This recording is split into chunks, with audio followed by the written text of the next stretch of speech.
In today's episode of the podcast, we're diving into a topic that I think many of us wonder about at some point in our knitting journey. And that is, how do you design and build a yarn stash that works for you?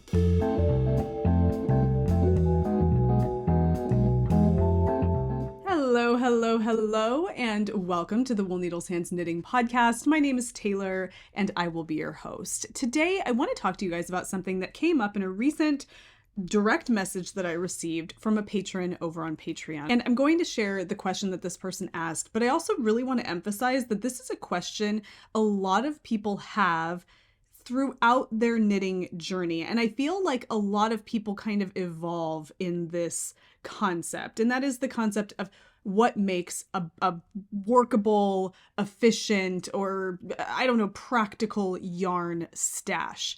As a knitter or a crocheter or any kind of a yarn or fiber enthusiast, what is it that makes the stash work for you and not be stressful and not be a source of anxiety or not feel as if you have overdone it in some way?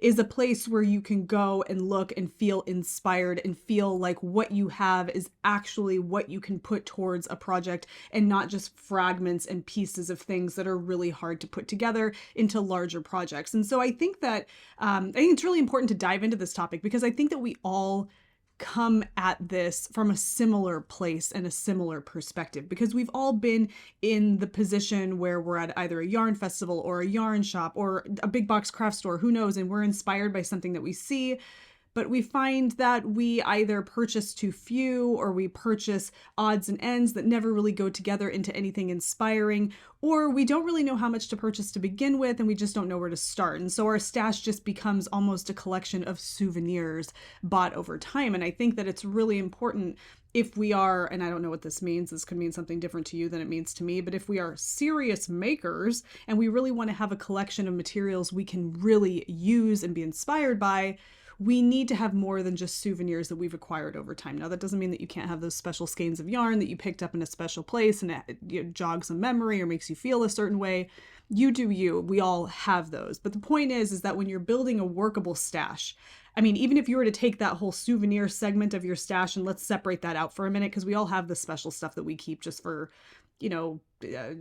sentimentality, if you will. But I'm talking about the part of our stash that we want to be able to walk up to and be inspired by. That's the part of the stash we're talking about today. The other stuff, I mean, if we want to, we just separate that for today. Because I know a lot of us, like I said, sentimentality, sentimental value. Is sentimentality a word? Why is I say this word? It doesn't sound like a word when I say it out. But sentimental value, all that stuff aside for today. And then also too, just while we're doing this little whatever this is my opinion, okay? You clicked on this video, you chose to watch this video. So if I'm going to share my opinion with you, I am not forcing my opinion on you. I'm simply sharing it. So you can take from my opinion what you will. And if that is nothing, then that is also fine. So what I'm sharing with you today is not what you should do or what you ought to do. It's what you could do if it works for you. So I want to get into this today. I've got a smattering of yarn over here. I will be showing you a little bit of a photo of my own personal yarn stash. We're going to talk about some stashes. Now, when I show you the photo of my yarn stash, it's just because I feel like it's obligatory because I'm making a video about yarn stashes. It's not because I have an amazing yarn stash. And quite honestly, you're seeing it in a very natural state. It's not completely organized. It's just kind of there, okay? And I don't claim to have the most workable yarn stash. In fact, when I was curating the information for this video and answering some of these questions, I was really learning a lot about the process myself. Okay, enough of that. What I want to share with you before we dive right into this is the question that was sent to me from a member over on Patreon who will remain anonymous. She goes, "Hey there, Taylor. I've been pondering this question. I'm knitting all the time, but have really not developed a stash. I occasionally buy yarn on a whim, like we all do, but mostly I collect patterns that I'd like to make, then hope I find a great yarn at my local yarn store to execute my vision." Yep, sounds very familiar. "I'm frequently disappointed. How does one build up a decent stash from which to work? And if I see a yarn and know I'd like to eventually knit a sweater with it..." This is the big question we are going to attempt to answer today. What is considered a sweater quantity? Fabulous question. Is there a rule of thumb? Thanks for your work. Now, this question that she sent me I pondered this whole idea of what makes a good stash for a while, but it was something about her question that really struck a chord with me, and it may strike a chord with you as well, where I was like, you know what? We need to tackle this. These are excellent questions. Let's dive in. And so I got really excited to kind of put in the legwork to not only share my own personal insight, but to, like I said, dig around and research for this video on some theories and concepts that could be put into place when developing a workable stash. Okay, so first let's start with the basics. And it's really important to remember right off the bat that having a healthy yarn stash does not mean having a huge stash of yarn. It doesn't have to be something that takes over an entire room or your house, or is partially hidden away somewhere because it overflows the shelves that really were intended to house your entire stash to begin with. That is not necessarily a workable yarn stash. Now, there are folks out there that have an enormous stash of yarn that is kept in several different places throughout their home, and they are able to work from that. That may or may not be you, but I'm here to tell you that it is not the more yarn you have, the more workable the stash. It's all about the intention behind the yarn in your stash and a balance. So we have, like I said, that little section of our stash that's sentimental value yarn, right? Yarn that was gifted to you by somebody, yarn that you picked up at a location that you were visiting on vacation. It has a special place in your heart, right? So that's the intention of that part of your stash. And those are yarns that you didn't necessarily pick up because you were going to knit with them immediately or you had a project in mind. They have sentimental value, and that is the intention of that portion of your stash. But I assume that that probably takes up a relatively small portion of your stash, and all of the other yarn that you've purchased was probably purchased, like this person says, on a whim, because it was pretty, because it was soft, because you felt compelled to buy it for some reason, and that probably takes up the majority of your stash. And you might also notice that you do have yarns in your stash that would fit whatever this elusive sweater quantity is, and it's something that you would plan to use for a larger project. One way or another, believe it or not, intention is baked into our stash, even with those whim yarns. The intention was to purchase a yarn because it excited you, because you enjoyed the color, but that intention doesn't last long beyond the purchasing of the yarn and the sticking it into the stash. You realize at that point you really have no other idea of what you're going to do with that yarn, and therein lies the problem. So when it comes to building a workable stash, and I think if we're getting right into the basics, your intention and your balance of intentions is what's really important. And this is where you need to ask yourself, what is it that you really like to knit? Or better yet, and I feel like these two would go hand in hand, what is it that you're knitting most often? I keep elbowing my yarns, gotta push them off to the side. If you're a sweater knitter, you'll want to focus on sweater quantities of yarn that are in the DK worsted category. If you like really fine gauge fabrics, then you might want to dip into fingering weight yarn. But this is where you're going to want to spend most of your time in terms of the weight of the yarn, if you find that you're knitting garments most often. If you're more into accessories or socks, hats, and shawls, you'll probably want to err on the lighter end of that size and weight spectrum with DK and fingering weight yarns. You may even venture into lace weight yarns if you really love those beautiful lacy shawls. So you need to take tabs of what it is that you like to knit most often, because that's going to help inform the kinds of yarns you're going to want to see most often in your stash. If you find that you're really drawn to sweaters and garments and vests and larger items that you wear on your body, but whenever you go to a festival or a yarn shop, you're plucking fingering weight sock yarns one at a time off of the shelves, you're contributing to your stash in a way that doesn't match your intention as a knitter. You're finding lots of little single skeins of yarn in really fun colors that would be fantastic for a pair of socks, but not something that you can put together to knit the larger garments and sweaters that you really prefer to knit. So you need to make sure that you're thinking about what you're knitting most often and what you're finding the most joy in knitting most often. The idea here is to let your stash reflect your knitting style. That way, when inspiration strikes, there's a really good chance you already have the yarn that you need for your project. Okay, but we can only go so far with that before we run into that one question I brought up in the very beginning. What is a sweater quantity? And the reason why this is tricky is because we as people, as human figures, are not cookie cutter shapes. We are not all the same size. We come in a vast range of shapes and sizes. So what might be a sweater quantity for one person may absolutely not be enough for a sweater quantity for another, or vice versa. And so these are things that make this a very tricky question. And so what I'm about to get into here is very much open-ended and hard and fast. Play it hard and fast and loose. What do they say? This is just a guideline, okay? I'm giving you a guideline to go off of here to provide you with some scaffolding when it comes to making those sweater quantity decisions. So let's dive into approximate sweater quantity amounts based on the weight of the yarn. Now, please know these are approximate and your results may vary, but these are really good guidelines to have in mind if you're heading to a yarn festival or you're going to a local yarn store and you don't necessarily have a pattern in mind, but you know you're probably going to want to knit a sweater. And again, when I'm done sharing all these, I will mention some additional considerations to make when going through this process. So we're going to start with fingering weight yarn. For small to medium sizes, or XS to medium size sweaters, you're going to need approximately 1,200 to 1,800 yards of yarn. Large to extra large is 1,600 to 2,000 yards of yarn, and plus sizes of XX or higher is 1,900 to 2,500 yards of yarn as a ballpark to get you started. Sport weight yarn in small to medium sizes, meaning extra small to medium, is 1,100 yards to 1,600 yards of yarn.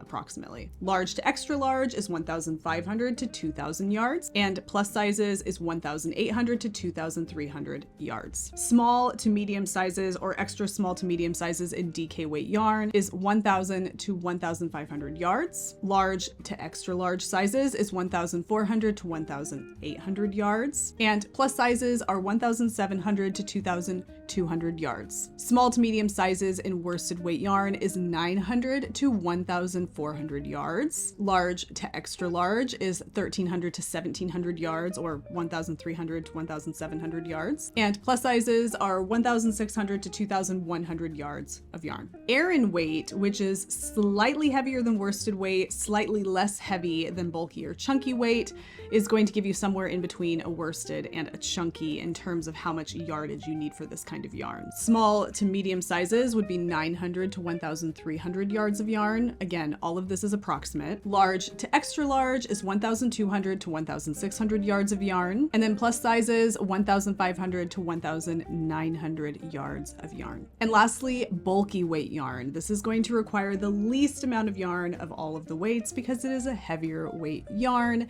So small to medium sizes will clock in at 700 to 1,000 yards. Large to extra large sizes will clock in at 900 to 1,200 yards. And plus sizes will be 1,000 to 1,400 yards. Now, here are some considerations you have to keep in mind that's going to throw those numbers off slightly. The first one is cable textures. This is going to add 10 to 20% to your yardage requirements as a general rule of thumb. For oversized or loose fitting sweaters, plan for an additional 15 to 25% for your yardage requirements. If you're making a sweater that has extended sleeves or extended body lengths, you're going to want to plan for about 10 to 15% of an increase to your yardage requirements. When in doubt, however, err on the side of buying an extra skein of yarn, because it's much better to have the extra skein that can be used for swatching down the road or even destashed at some point, whereas not purchasing enough means that you run the risk of not being able to get that yarn in the future when you do decide to use it for a project. So I always say err on the side of purchasing an extra skein as opposed to not having enough. Something else to consider when you're picking out yarns for your stash is the versatility of the yarn, especially as it relates to the color of the yarn. Neutral colors and classic shades are fantastic for sweater quantities of yarn because they tend to go really well with many different patterns. However, and this is important, don't feel like you have to stick to something classic or something neutral when you find that a really bold or speckled colorway speaks to you. Go with what speaks to you because that's going to ultimately lead your inspiration. Your stash should bring you joy, whether it's bold and playful or perfectly practical. It's your stash, and you need to be the determining factor in what brings you that joy and inspiration. When it comes to building a versatile stash, color is important, but fiber content plays a huge part as well. Different fibers behave differently in projects, and your personal preferences that might include allergies or sensitivities can make a big difference in which kinds of yarns you want to work with. For instance, if you're allergic to wool or you find it just to be too itchy against your skin, there are a lot of really great wool-like options that are just as soft as some of the finest wools that might be more to your preference that you would really love to work with. Cotton, bamboo, linen, silk, or even some acrylic blends can be fantastic alternatives. If you want to work with a fleece-based yarn but you want to stay away from wool, alpaca is also a great alternative as well. Now, these all have their own characteristics in terms of drape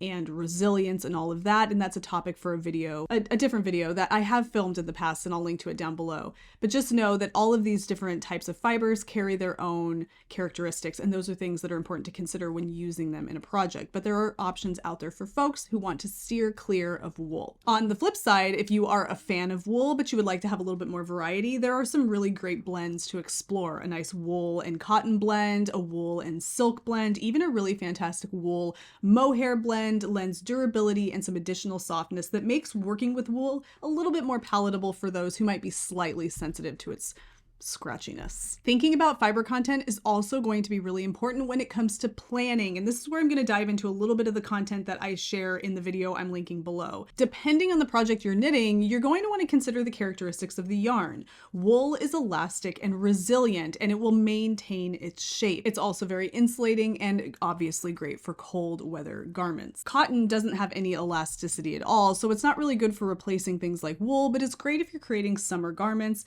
or structured projects like bags. And then blends like wool acrylic, wool nylon, or wool and mohair provide the best of multiple different worlds, lending softness and durability. And it doesn't just stop with those blends. There are all kinds of different blends out there, and you can dive into the rabbit hole of various different wool breeds or sheep breeds and the wools that they produce. The world is really your oyster, but it is important to consider at least these key factors when it comes to the fiber of your yarn and how that's going to play out in the potential project you'll be creating with those yarns. So the key takeaway from that is that versatility includes not only the colors that you're choosing, but also the texture and the fiber content of the yarn. Another thing to consider are those single skeins in your stash. These are perfect for smaller projects like hats and shawls or socks, and they definitely serve a really good purpose in your stash and should be purchased intentionally. A single skein of hand-dyed yarn can go a long way in making your knits feel unique and special. A single skein of hand-dyed yarn, especially if it suits the weight of yarn that you typically use in sweaters, can be a really awesome contrast to an all-over solid color. And so we shouldn't balk or scoff at the idea of accumulating single skeins of yarn in our stash. However, like I mentioned at the very beginning of this episode, balance is key. You want to make sure that your stash isn't comprised entirely of these single skeins of yarn, but it is really important to dedicate a good part of your stash to those individual single skeins that can be intermixed or saved for smaller projects. A lot of those single skeins of yarn are going to fit that sentimental value category as well, or that souvenir category. For me, that is this one. This came from Oasis Fibers, which is out of, it says Edgewood, New Mexico. So I purchased this when I was in Santa Fe visiting my brother. This is a gorgeous hand-dyed skein. It's a beautiful blue face luster yarn. It's local, it's locally dyed, and I believe it's from local sheep. However, this is one of those souvenir skeins. I only have one of this yarn, and that's okay with me because my intention when I purchased this was a smaller project. Most likely, and I was thinking about this when I purchased this, most likely a hat or a cowl, something that I could knit with a relatively small amount of yarn. It was 80 yards. I only purchased this one skein, so I definitely had something in mind, like a smaller hat for one of my boys or a cowl for myself, something kind of Southwesty vibe. But that was in my mind when I purchased this. I knew it was going to be a single skein, and I just dedicated that single skein small project space in my stash for this yarn. So there is a really solid reason to purchasing single skeins of yarn, as long as you're doing it with intention and you understand that these are going to fit a certain category of project. If this is all you have in your stash are individual single skeins of yarn like this, and yet you really like to knit larger items like garments, you're going to have a hard time finding inspiration because there won't be anything there that could really go towards knitting those larger projects. So again, strike a balance. But these single skeins definitely play an important role. Now, here's something I really want to emphasize, and I feel like sometimes we forget this very important point, especially when we're watching videos on YouTube where the person is speaking to you in front of an enormous stash of yarn. Now, that enormous stash of yarn may work for them. It also may be accommodating more than one person, and so that's something that's really important to consider. And also, too, this is not a point of judgment on those people who have really large stashes. People can do what they want, and they should do what works for them and what makes them happy. However, if the idea of building a stash of yarn of a size that you see somebody, having on a YouTube video or whatever, overwhelms you or makes you feel intimidated, then just know what that means is that a large stash is not for you. You probably are more minimalist. You probably like to have fewer items. Having a lot of choices makes you feel anxious. And so you're going to want to steer clear of having a really large stash. It just might not work for you. However, if you're watching a video and you see a giant yarn stash behind the person who is speaking, and that inspires you, and you want a gorgeous wall of yarn because you feel like the possibilities are endless and you can pluck out little magical skeins of yarn at every turn, then that means a large stash might be something you would like to aspire to. And that's fine. Do you and do what makes you happy. But being a real knitter, if we're going to use that term here, doesn't mean that you have a really large stash. It just means that your stash is curated by you based on your preferences, based on your tastes, based on something that brought you joy to begin with and was in some way intentional. Yes, this is a single skein of yarn that didn't have a particular pattern in mind, but the intention behind this was purchasing something from a place that I was visiting that was handmade, hand dyed, hand spun, and it meant something to me. That was the intention behind this. It wasn't thoughtless. Same thing with any yarn that I have here. Now, it's not always been the case, okay? We'll just get this out there. There have been times where hello, we're human. We impulse buy things, right? There have been times for that. But I think that as you become a more developed knitter or a yarn enthusiast, you'll find that those impulse buys start happening far less often because you really understand the value of having intention behind the yarn purchases. And I'm setting the whole conversation of overconsumption aside here, so you can go ahead and have that conversation down in the comments. That's not what we're doing here today.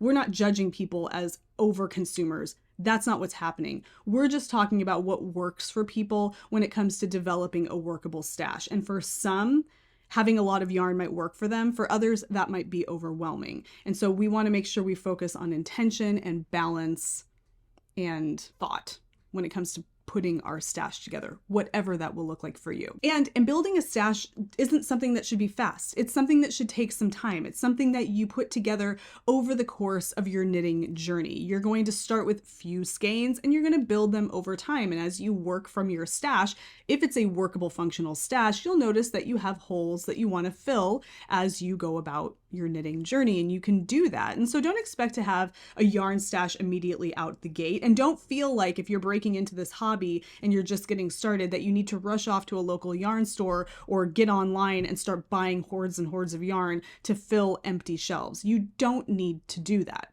Can you do that? Yeah, you absolutely can, but you don't have to feel the pressure to do that because you're naturally going to curate this over the course of your knitting journey as you start developing your preferences and the patterns that you like to knit and all of that. So I guess the point that I'm trying to make with this little section here is that the size of the stash does not determine the seriousness of the knitter. Now, there's a lot that we could explore with this topic, but I think I'm going to leave you with that today because I think that is a really great stepping stone to get you started thinking about developing a really intentional yarn stash, and also to give you some tools that you can use when you go yarn shopping so that you feel like you can shop with more intention and have a little bit of a direction of where to go, what to buy, and how much to buy. So next time you're shopping for yarn, whether it's in person or online, ask yourself a few questions. What kinds of projects do I see myself knitting? I personally prefer to knit sweaters and garments, so that means that when I go shopping, chances are I'm going to want to look for something that's really inspiring and that I can purchase in a quantity that would help further inspire a sweater project. But that doesn't mean that I can't purchase those single skeins or double skeins of yarn along the way, because I also enjoy knitting smaller projects like accessories. However, I just enjoy those less often. But if I am going to purchase single skeins, I want to do it keeping in mind the project I would knit with that item. Don't purchase on an impulse just because something is pretty. Try to pin it to a potential project in the future. Make sure that you want to see that yarn. In addition to seeing it in a beautiful skein, you would love to see it in an actual finished item as well. So first question to consider. Second question to ask yourself, is the yarn versatile enough to work with various different projects? Consider the texture of the yarn, the fiber content, the color. Would this color work with a variety of different sweater patterns? Because you don't necessarily know what pattern you're going to knit with this yarn, so you want to keep that option open for a variety of different sweater options. But don't let that keep you from purchasing a really fun, colorful, punchy yarn in a sweater quantity if it's really bringing you a lot of joy. Go with your gut. Go with your joy. Third question to ask yourself, and this is the big one, how much of this yarn do I need to purchase for the size of sweater I will most likely be knitting? And you want to take into consideration whether or not you want that to be a textured cabled sweater, if you want it to have an oversized fit, and all of that. And the approximate yardages I gave you earlier in the video should give you guidelines for doing just that. Well, there you have it, folks. Some guidelines, some tools, some advice to help you feel a little bit more intentional and a little bit more confident about building a stash of yarn that works for you. And I feel like if you take some of these considerations and some of this advice, you're going to be on the right track to building up a yarn stash that does just that. Let me know your thoughts down below in the comment section. Leave some of your own tips down below when it comes to creating and curating a workable yarn stash. Let us know your thoughts, because the comment sections of these videos are just as informative as the videos themselves, and I appreciate everybody who participates down there. Thank you guys so much for hanging out with me today. If you took value from today's video or enjoyed yourself at any point, don't forget to give the video a thumbs up. Definitely subscribe. Click the bell icon so you can be notified anytime I upload new content. And if you would like to see additional content and other knitting adventures that I get up to, head over to the Patreon. It's a great way to support the channel, and there's lots of fun stuff going on over there. In the meantime, happy knitting, happy making, happy whatever it is that you're doing. Take care, be well, and I will see you soon. Bye.